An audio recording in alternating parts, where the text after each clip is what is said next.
Hey there, friend. Welcome back to True Grit English Stories. It's so cozy here, isn't it? I'm so glad you're joining me. Today we're tackling something almost every English learner struggles with, translating in your head. I know. I've been there. I remember staring blankly when someone spoke to me, furiously trying to convert their words into my native language and then, poof. The conversation was gone. I completely missed it. It's frustrating, right? Slows you down, makes you feel less confident, and honestly, it just plain wears you out. So, we're going to talk about why we do it, and more importantly, how we can finally break free and start thinking directly in English. It's totally possible. Trust me. Think of your brain like a computer. Constantly translating is like running way too many programs at once. Overload. Lag. The whole system slows down. We need to streamline things. This first section will explore exactly how you fall into the translation trap. Think of a cute little anime character falling down a rabbit hole. That's kind of what it's like. We'll identify the key triggers and patterns. And don't worry, it's something we can definitely overcome. Let me tell you a quick story. I used to work in a small cafe, and there was this regular customer, a sweet older lady named Mrs. Gable. She always ordered the same thing: a black coffee and a slice of apple pie. Simple, right?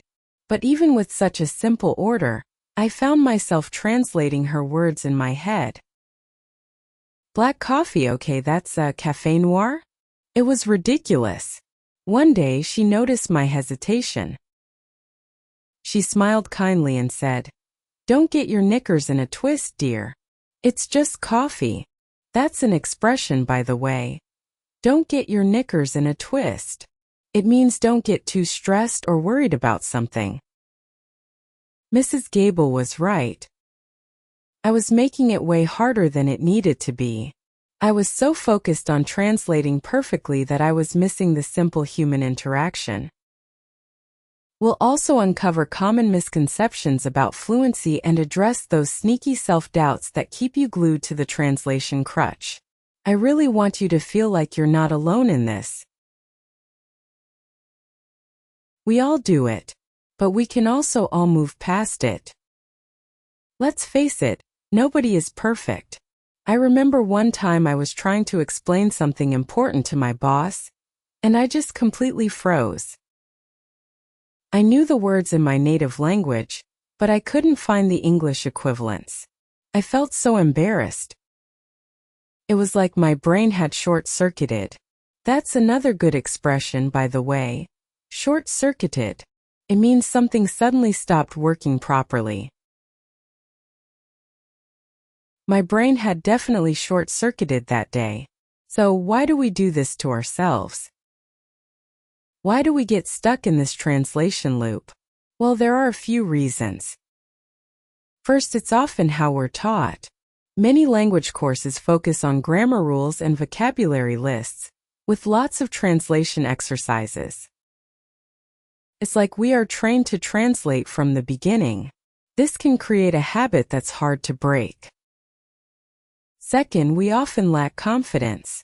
We're afraid of making mistakes, so we cling to translation as a safety net. We think that if we translate everything perfectly, we'll avoid embarrassment. But the truth is, mistakes are a natural part of the learning process. They're how we grow and improve. So don't be afraid to make a few mistakes.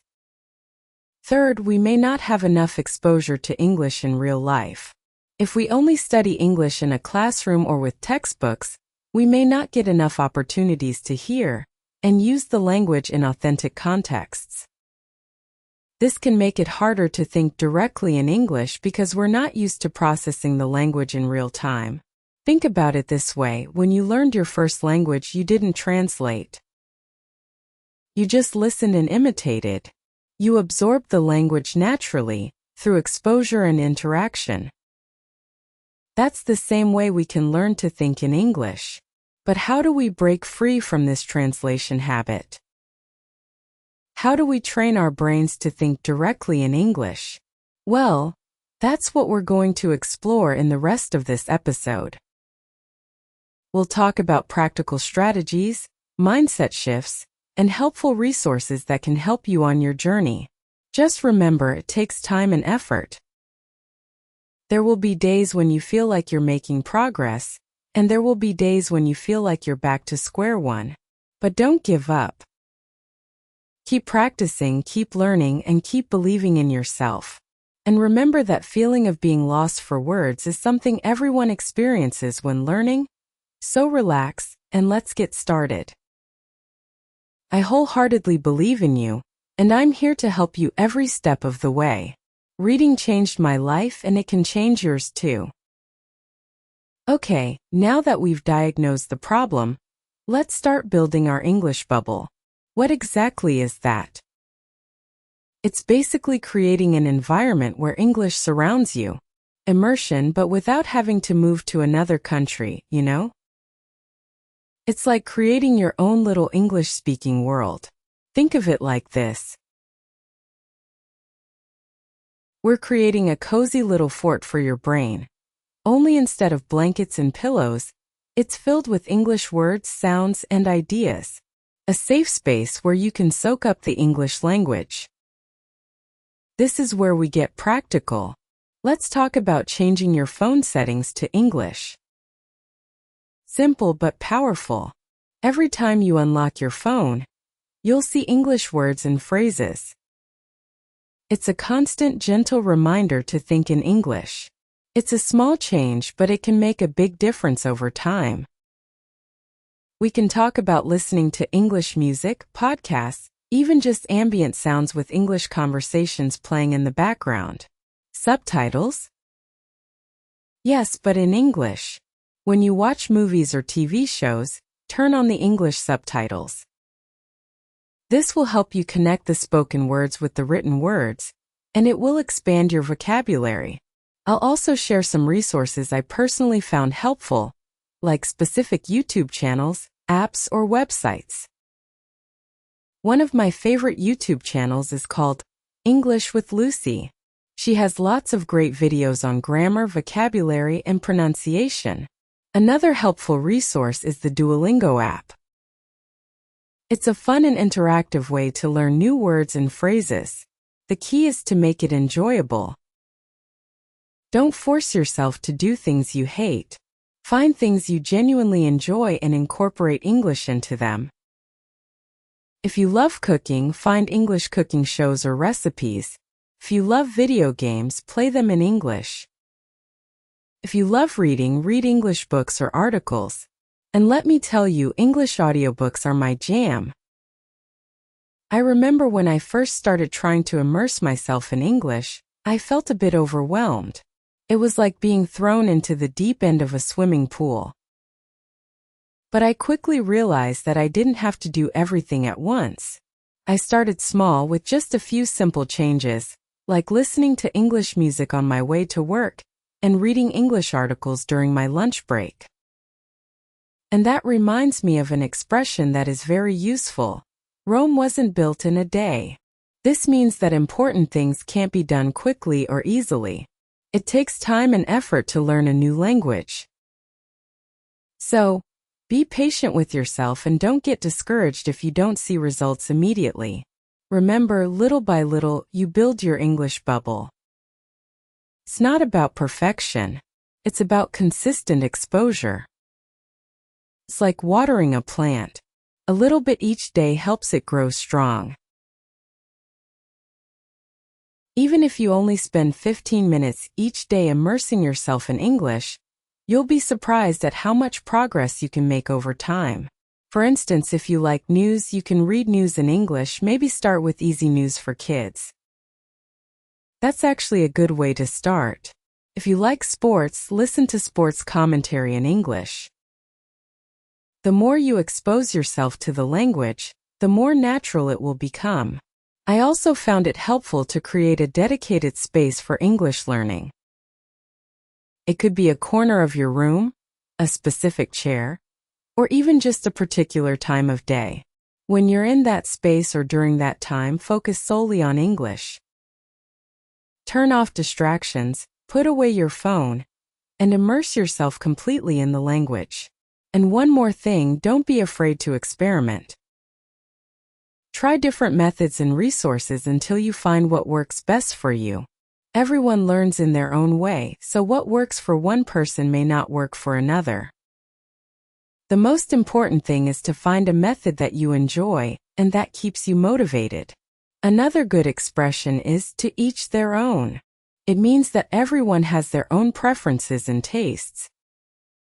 So don't worry about what other people are doing. Just focus on finding what works best for you. Building your English bubble is about creating a supportive and stimulating environment where you can learn and grow. It's about surrounding yourself with the language, making it a part of your daily life, and enjoying the process. So start small, be consistent, and have fun. Reading changed my life, and it can change yours too. This part is all about connecting words with images and emotions, instead of translations. This is where we get a little creative and start using the power of our imagination. It's like painting a picture in your mind with English words.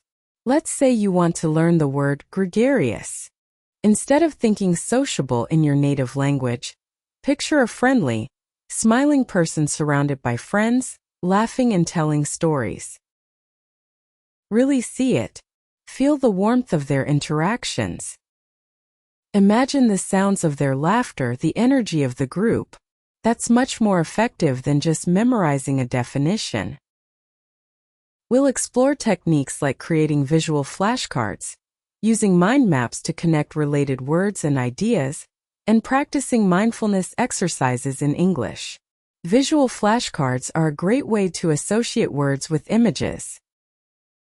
Draw a picture or find an image online that represents the word, and write the word on the other side of the card. When you review the flashcards, focus on the image and try to recall the word in English without translating.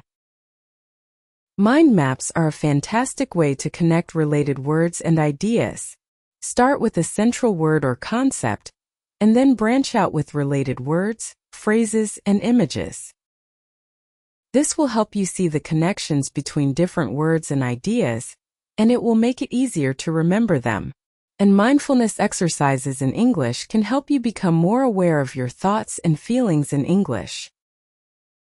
Try meditating in English, focusing on your breath and noticing any thoughts or feelings that arise.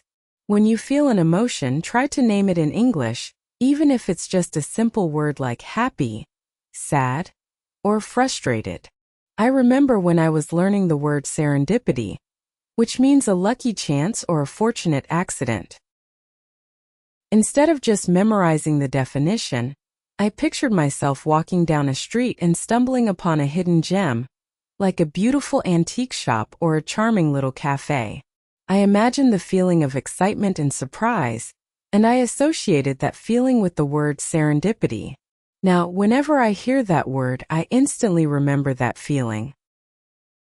The goal is to bypass the translation process by associating English words directly with real-life experiences and feelings. It's like learning to ride a bike. You don't think about every single movement. You just feel it and do it. It becomes automatic. And this is something that will come in handy. Practice makes perfect, as they say. The more you practice visualizing and feeling English, the easier it will become. So be patient with yourself and don't give up. This section is more about feeling rather than thinking, like a little ASMR for your brain. Imagine you are listening to your favorite music, and you feel that music through your body from head to toes. It's the same thing but with English words. For example, try describing your favorite food in English, focusing on the textures, smells, and tastes. Instead of thinking delicious in your native language, try to find other words to describe the food, like savory, tangy, creamy, or crispy. Really focus on the sensory experience and let the words flow naturally. Another great technique is to keep an English journal. Write about your day, your thoughts, your feelings, anything that comes to mind. Don't worry about making mistakes. Just focus on expressing yourself in English. This will help you get more comfortable with using the language in a personal and meaningful way. And when you learn a new word, try to use it in a sentence immediately. This will help you solidify the word in your memory, and it will give you a chance to practice using it in context. The more you use a word, the more natural it will become. Let's say you learn the word ubiquitous, which means present, appearing, or found everywhere. You could say, smartphones are ubiquitous in modern society. See, easy. And just a side note, if at first you don't succeed, try again. This means that you shouldn't give up if you don't achieve your goal immediately. Keep practicing, keep learning, and eventually you will succeed. Visualizing and feeling English is about making the language more personal and meaningful. It's about connecting words with real-life experiences and emotions. It's about bypassing the translation process and thinking directly in English. So get creative, use your imagination, and have fun. Reading changed my life, and it can change yours too. Okay, time to talk. The most important part. Speaking. You can't think in English if you aren't using English. It's like trying to learn to swim without getting in the water. This is where a lot of people get stuck. The fear of making mistakes. The pressure to be perfect. But guess what? Mistakes are how we learn. Every time you stumble over a word, it's an opportunity to grow. It's like a little puzzle piece that helps you understand the language better.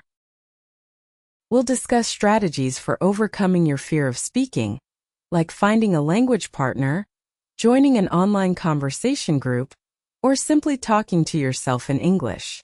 Yes, out loud. It works. Talking to yourself might sound silly, but it's a great way to practice your pronunciation, vocabulary, and grammar without any pressure. You can describe what you're doing, what you're thinking, or even just narrate your day. There are many great online conversation groups too. Look for groups where people are supportive and encouraging, and where you feel comfortable making mistakes. Remember, everyone there is in the same boat. We'll also explore techniques for simplifying your sentences, focusing on clear communication rather than perfect grammar. Don't worry about using complicated words or phrases. Just focus on getting your message across clearly and effectively. Short and sweet is often the best way to go. And remember, it's okay to use filler words like or, Native speakers do it all the time. Filler words give you time to think and formulate your thoughts, and they make your speech sound more natural. So don't be afraid to use them. I remember when I first started trying to speak English, I was so nervous. I was afraid of making mistakes, and I was worried that people wouldn't understand me. But I quickly realized that most people are very understanding and supportive. They appreciate the effort you're making, and they're happy to help you. And that is why I always say, fake it till you make it. Even if you don't feel confident, pretend that you do. Act as if you're a fluent English speaker, and eventually you'll become one. The key is to embrace imperfection. To be brave enough to put yourself out there and speak, even when you feel awkward or uncertain. The more you practice, the easier it will become. It's like building a muscle. The more you use it, the stronger it gets. Let's imagine you are singing karaoke for the first time. It doesn't have to be perfect, just have fun. Sing your heart out, even if you don't hit all the right notes. The most important thing is to enjoy yourself and to let go of your inhibitions. Another great way to practice speaking is to record yourself. Record yourself talking about a topic you're interested in, and then listen back to the recording. This will help you identify areas where you can improve, such as your pronunciation, grammar, or fluency. And don't be afraid to ask for feedback. Ask a friend, a teacher, or a language partner to listen to your recordings and give you constructive criticism. This can be very helpful in identifying your weaknesses and helping you improve. Also, try shadowing native speakers. Listen to a recording of a native speaker, and then try to repeat what they say, imitating their pronunciation, intonation, and rhythm. This will help you develop a more natural speaking style. And here's another useful tip. Don't beat yourself up over mistakes. Everyone makes mistakes, even native speakers. The important thing is to learn from your mistakes and to keep practicing. The best way to improve is to just keep going. Remember, learning a language is a journey, not a destination. There will be ups and downs, successes and setbacks. But the most important thing is to keep moving forward, to keep practicing, and to keep believing in yourself. And keep your chin up. That means to stay positive and keep trying, even when things are difficult. Speaking is the most important part of learning to think in English. So be brave, be bold, and start talking. The more you practice, the more confident you will become. Reading changed my life, and it can change yours too. The final piece of the puzzle. Consistency. Thinking in English is not a one-time fix. It's a journey. It requires consistent effort, patience, and a willingness to keep learning. It's not like flipping a switch, it's more like tending a garden. You have to water it regularly and pull out the weeds to see it flourish. We'll talk about creating a daily English learning routine that fits into your lifestyle, setting realistic goals, and tracking your progress. It could be as simple as spending 15 minutes each day reading an English book, watching an English video, or practicing speaking with a language partner.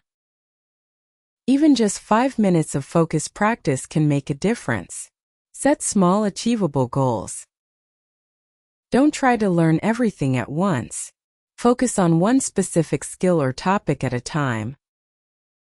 For example, you could set a goal to learn 5 new words each week, or to watch 1 English movie each month. And most importantly, we'll talk about celebrating your successes, no matter how small. Acknowledge your progress. Reward yourself for your efforts. It's so important to stay motivated and to remind yourself why you started this journey in the first place. Did you always dream of living in an English-speaking country?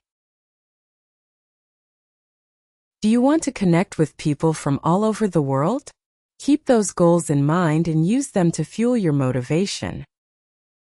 I remember when I finally managed to have a conversation in English without translating in my head. It was a small victory, but it felt amazing. I celebrated by treating myself to a nice cup of coffee and a piece of cake. It was a small reward, but it helped me stay motivated. And you know what they say, good things come to those who wait. It means that patience and perseverance are rewarded in the end. So, don't get discouraged if you don't see results immediately. Keep working hard and eventually you will achieve your goals. It's like a marathon, not a sprint. Celebrate every milestone along the way, and don't be discouraged by setbacks. Every mistake is a learning opportunity. Every challenge is a chance to grow stronger. Think of each setback as a small detour on your journey, not a dead end. For instance, create a reward system. When you reach a goal, reward yourself. Buy that book you've been wanting, watch that show you've been meaning to see. Little treats can keep you going. So keep building your English bubble, keep practicing, keep speaking, and keep believing in yourself. You've got this. Remember why you started and how far you've come. Each little effort adds up. And always remember that learning never ends. Even native speakers are constantly learning new words and phrases. So embrace the journey, enjoy the process, and never stop learning. There is always room for growth. And something that will help you through this journey is remembering that every cloud has a silver lining. This means that even in difficult situations, there is always something positive to be found. So look for the good in every challenge and use it as an opportunity to learn and grow. Also, find a community. Connect with other English learners. Share your experiences, support each other, and celebrate your successes together. Learning is always easier when you have a supportive community. So find those little moments, incorporate English into your day-to-day activities, and keep challenging yourself to grow and expand. Small steps are still steps. Remember to be kind to yourself in this process as you are doing great. You are already investing time in improving yourself. Thank you for spending time with me here at TrueGritEnglish Stories. Until next time. Reading changed my life and it can change yours too.